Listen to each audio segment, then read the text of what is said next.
สวัสดีค่ะสาวลาวเพชรบูรณ์มาแล้วจ้าวันนี้มากินแจ่วกุ้งสดแต่บ่เป็นกุ้งน้อยกุ้งฝอยเด้อจ้ะเป็นกุ้งใหญ่ที่เรามากินกับตำส้มนี่แหละมันบ่มีแล้วก็มีผักหลายอย่างจังมีแจ่วกุ้งแล้วก็มีขั่วไก่จ้ะขั่วไก่ใส่ผักมันเลยมากินกันเลยหิวเต้นด้วยไหมเนี่ยวันเนี้ย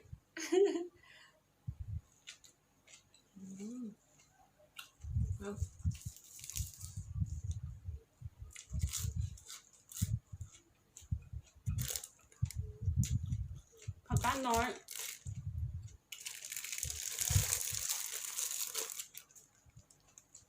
เป็นผักก้านดอกแต่ที่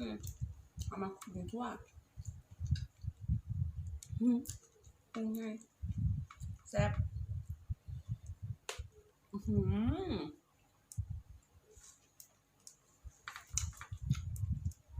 ผักไทย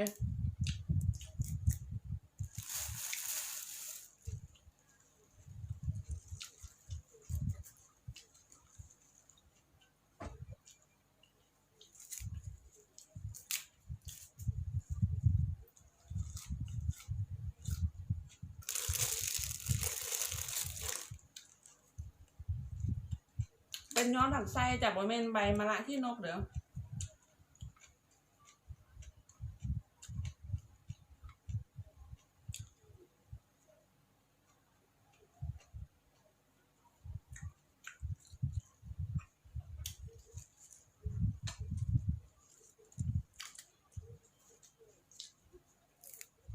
หน่วยมันอีบอมันบอขมหลายบอขมทอมะระที่นกจ้ะแซ่บมันเข้าหู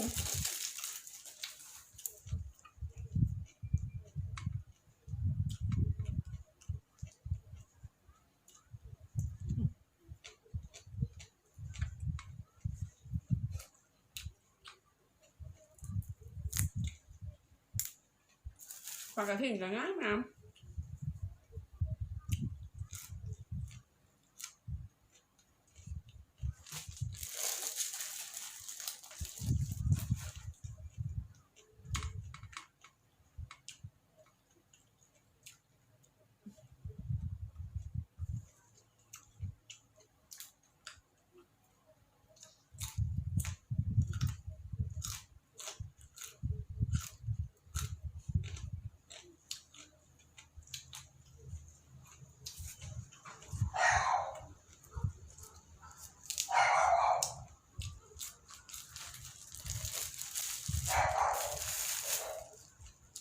ครับ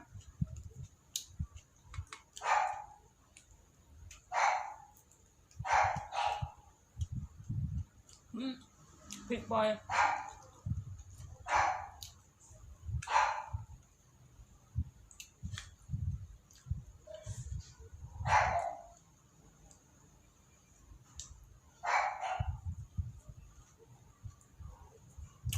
ไก่กระแซบ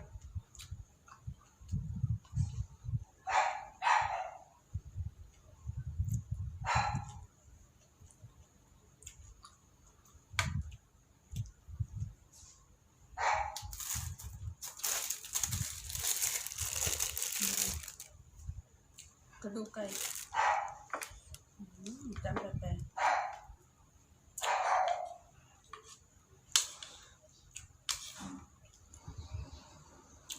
เอามาเสียตอนกัน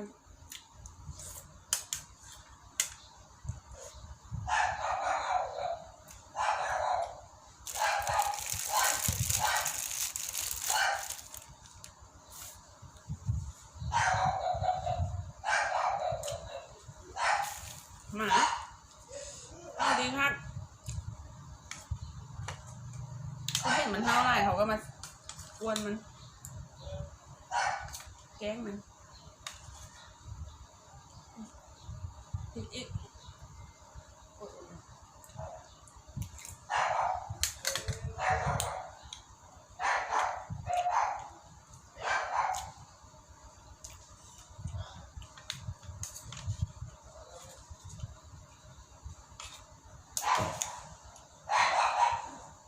ครับ นั่นไง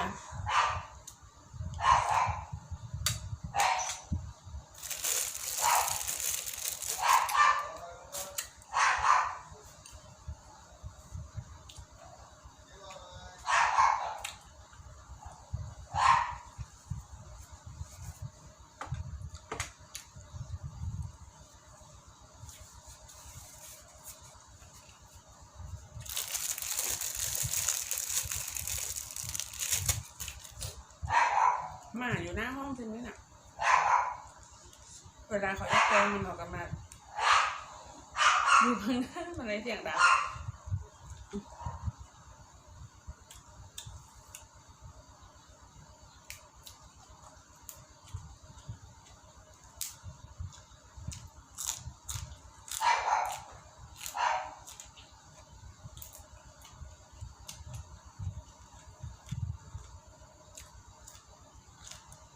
จับ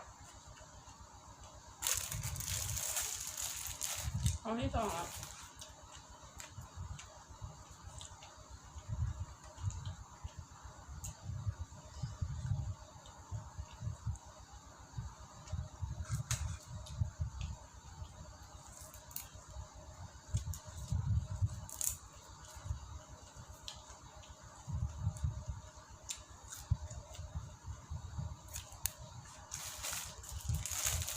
ก็เนี่ยกับแพงกันเดี๋ยวนะ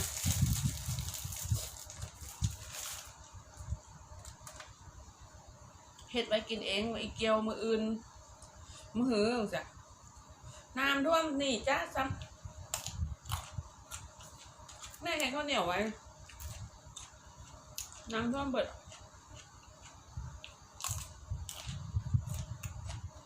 เสร็จแล้วนะ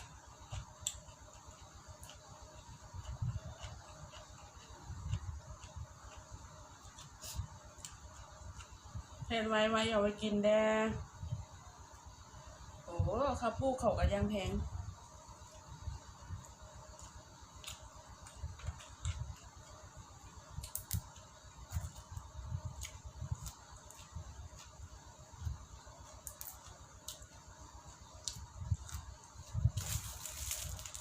จมไม่หรอกคนขี้จมได้ไงแซ่บจัง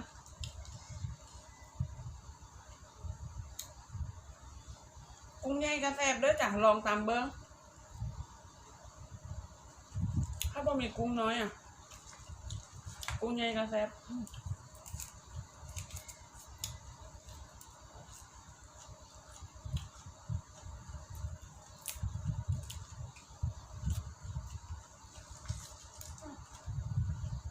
หมูขม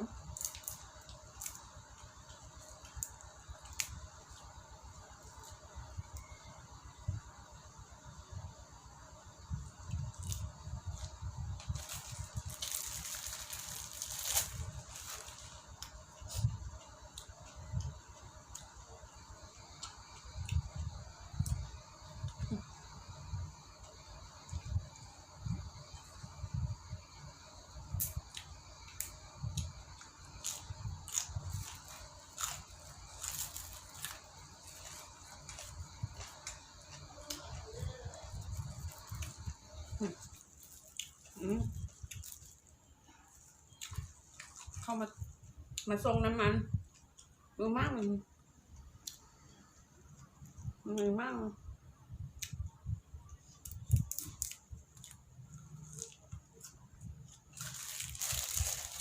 เอาน้ำมันมาทรงบ้านทั้งขายน้ำมันแบบปั๊มรอดอะจ้ะปั๊มแบบมือหมุนเนาะเป็นลิตรเป็นอย่างในบ้านนอกเนาะเป็นร้านค้า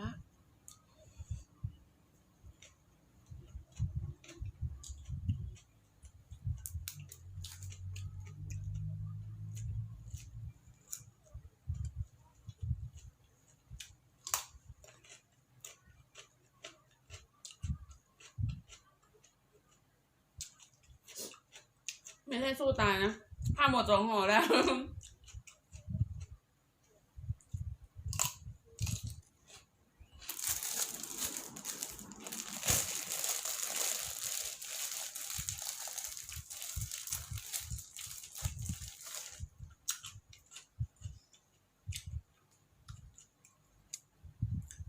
เพิ่งเห็ดหน่อไม้แล้วจ้ะหน่อไม้ไปหามาเมื่อวานนี้แต่ยังไม่ได้ลงคลิปเลยน่าอีลงคลิปนี้ก่อน เพราะว่ามันต้องรอหลายขั้นตอนเนาะ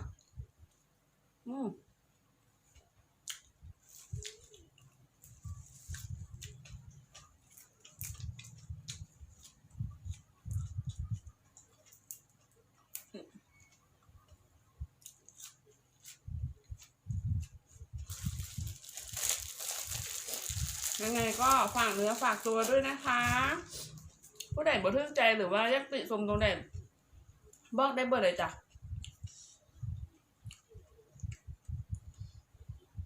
รับฟังทุกคอมเมนต์ซิมอ่านทุกคอมเมนต์เด้อจ้ะแต่ซิมอาจจะบ่ค่อยได้เข้าไปตอบอะไรอย่างนี้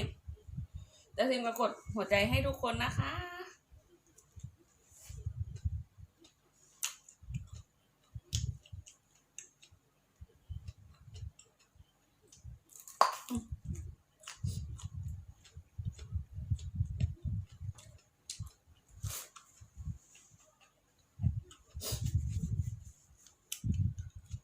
ลองกินเบิ้งแล้วจ้ะก็ได้จากคนมากกันเนาะก็ได้บอกเขาจะมากระเด็นว่า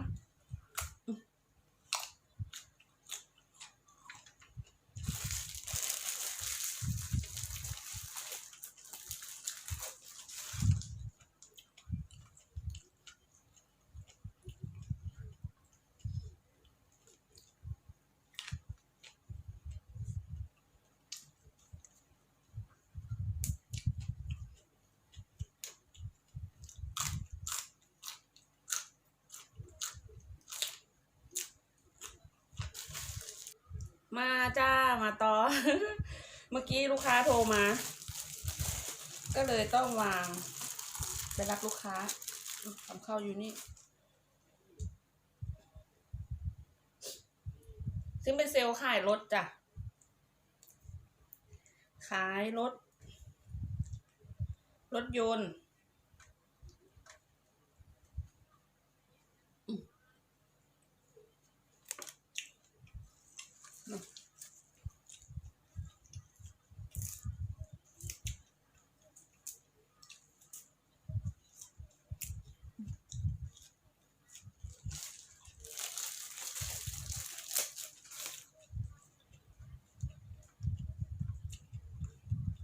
แซ่บแต่มันค่าตอนลงได้กับบโล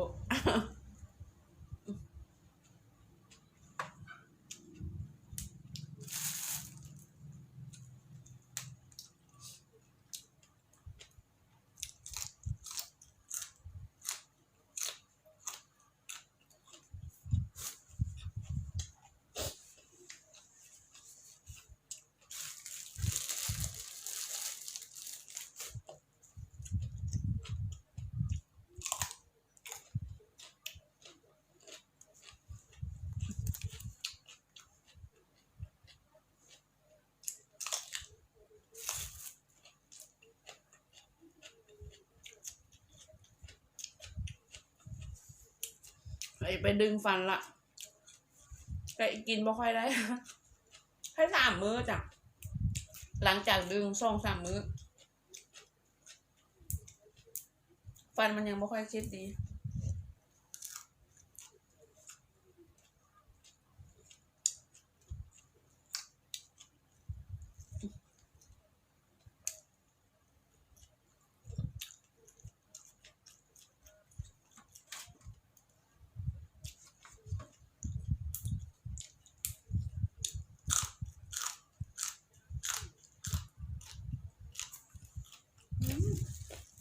ตกใจป่ะเสียดายจังเมื่อเช้าแม่ซื้อเห็ดพวกเขามาเอาไม่ใส่สุดยอดอะ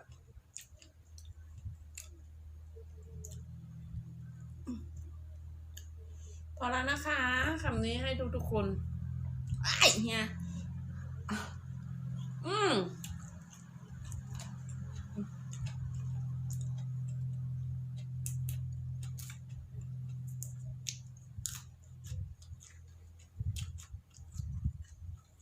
ไปละอิ่มละ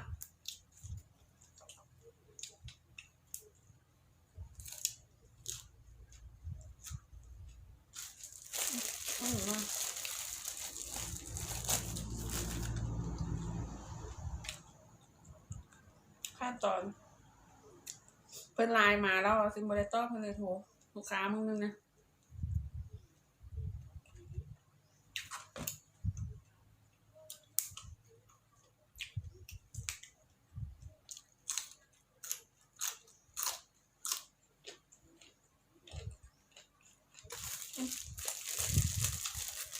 จำเขาให้เบิก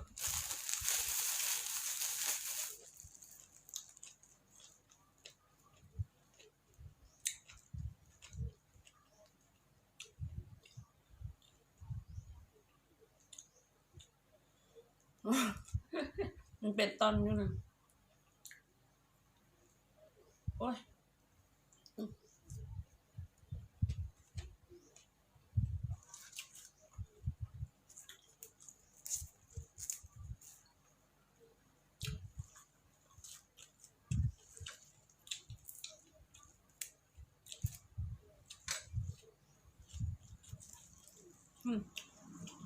มันเป็นมากมัน